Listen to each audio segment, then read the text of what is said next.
ഓ എൻ്റെ ഈശോയെ, എൻ്റെ തീരാത്തൊരാഗ്രഹം സാധിച്ചു തന്നതിന് ഞാൻ നിനക്ക് നന്ദി പറയുന്നു. നല്ല ദൈവമേ, നിനക്കറിയാമല്ലോ എൻ്റെ ഏകാഗ്രഹം നീ അറിയപ്പെടുകയും സ്നേഹിക്കപ്പെടുകയും ചെയ്യുക എന്നതാണ്. ഇപ്പോൾ എൻ്റെ ആഗ്രഹം നിവർത്തിക്കപ്പെട്ടു. എനിക്ക് പ്രാർത്ഥിക്കുവാനും സഹിക്കുവാനും മാത്രമേ സാധിക്കുകയുള്ളൂ. എന്നാൽ നീ എന്നോട് സ്നേഹത്തിൻ്റെ ഐക്യത്തിൽ കൂട്ടിച്ചേർക്കപ്പെട്ടതിൽ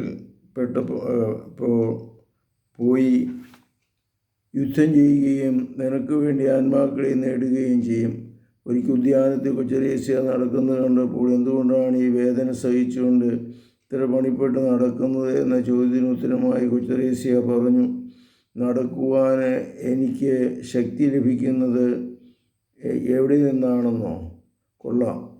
ഒരു മിഷണറിയാകുവാൻ വേണ്ടി നടക്കുന്നത് വിദൂര സ്ഥലങ്ങളിൽ ഒരു മിഷണറിയെ എൻ്റെ യാത്രകളാൽ ക്ഷീണിതനായി സഞ്ചരിക്കുന്നത് ഞാൻ ഭാവന ചെയ്യുന്നു. അദ്ദേഹത്തിൻ്റെ ക്ഷീണം ശമിപ്പിക്കുവാൻ വേണ്ടി ഞാൻ എൻ്റെ ക്ഷീണം കാരുണ്യവാനായ സർവേശ്വരനെ സമർപ്പിക്കുകയാണ്. കർമ്മൽ മഠത്തിലെ 4 ഭിത്തികൾ 4 മതിൽക്കെട്ടുകൾക്കകത്ത് ജീവിച്ചുകൊണ്ട് പ്രാർത്ഥന നയിക്കുന്നതിലൂടെ പരിത്യാഗത്തിലൂടെയും മിഷണറിമാരെ സഹായിച്ച് ഒരു മിഷണറിയാകണമെന്ന അവളുടെ സ്വപ്നം ദൈവകൃപയാൽ സഫലീകരിക്കപ്പെട്ടു.